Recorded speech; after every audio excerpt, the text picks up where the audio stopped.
So a question I get a lot is, how can I market my new company or my a company that's been around for a few years? Um, and the answer could be a lot simpler than what you think. Normally, when you think about marketing, you try to do what everyone else is doing, right? Not a bad idea, right? Oh, I got to do a Facebook page, maybe a YouTube page, maybe some billboards. I've tried that, by the way. Just get my name out there. Maybe throw my name on a car or something like that. Just get my name out there. Well, when it comes to marketing, getting your name out there really doesn't mean a lot until you really have an established brand. If I can go out and I see your logo, right?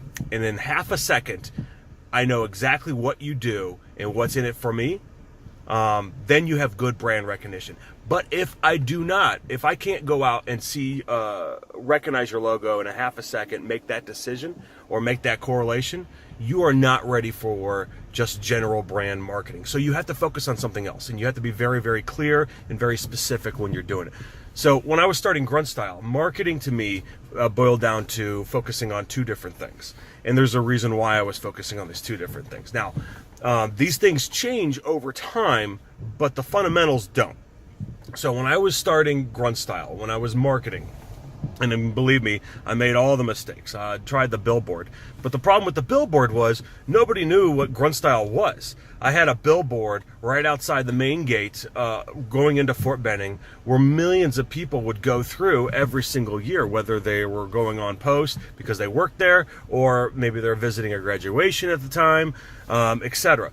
But nobody knew what my brand was, so as they're driving 40, 50 miles an hour, they see our logo or our website, they don't know what it means, and they don't have time to read it.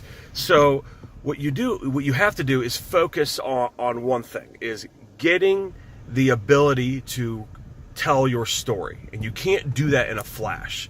So when you're starting off with a new brand or a new company or a new idea, you have to get a hold of that customer. You have to be able to tell them a story, and you need more time than just a second.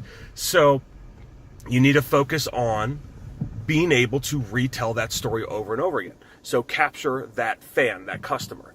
And if they don't make a purchase, it's really hard to do that. So when I was starting Grunt Style, the two things I focused on was, one, Facebook fans, and two, email addresses.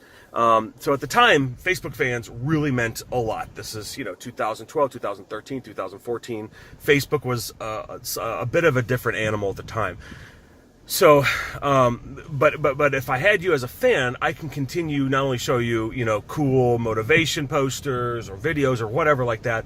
I can also tell you what Grunt Style was, show you different products, show you kind of the Grunt Style story, etc. Same thing with an email address. If you give me your email address, I can show you a lot of great new products over and over and over again. And over time, you start to draw the connection that my logo or our logo equates to great products or offerings, etc. And without capturing that customer, you can't do that. So when you're starting a new brand, you got to figure out what is the 1, 2, or 3 things that allows you to capture that new customer and being able to keep communicating to them. It could be Instagram fans, it could be Snapchat audience, it could be YouTube subscribers. What's something that hasn't changed is email addresses. So that should always be a priority. Whether you're selling kitchen gas equipment or clothing online, or you're selling knives, doesn't matter. Email addresses is going to be very, very important because you're able to keep remarketing to them. So figure out what is the ways or the methods you can keep communicating to your audience, and then quantify that as a daily goal. Every day when I wake up, I'm going to capture 100 new Facebook fans and get 50 new email addresses. And then all of your efforts for marketing is to keep doing that over and over and over again. And then every 6 months or so, or every year or so, you need to re-examine, are these the right tools that allows you to keep that connection to that customer? So to recap, when you're starting off, with a new company or a new brand, or you're still getting yourself out there, don't focus on just getting out there, because that doesn't do anything. You need to increase your mental availability by being able to re-communicate over and over and over as a connection to those customers. And it could be 1, 2, or 3 different channels, Pick what those channels are and then focus on growing those channels with new customers over and over and over again. That mental availability will allow your company to grow continually.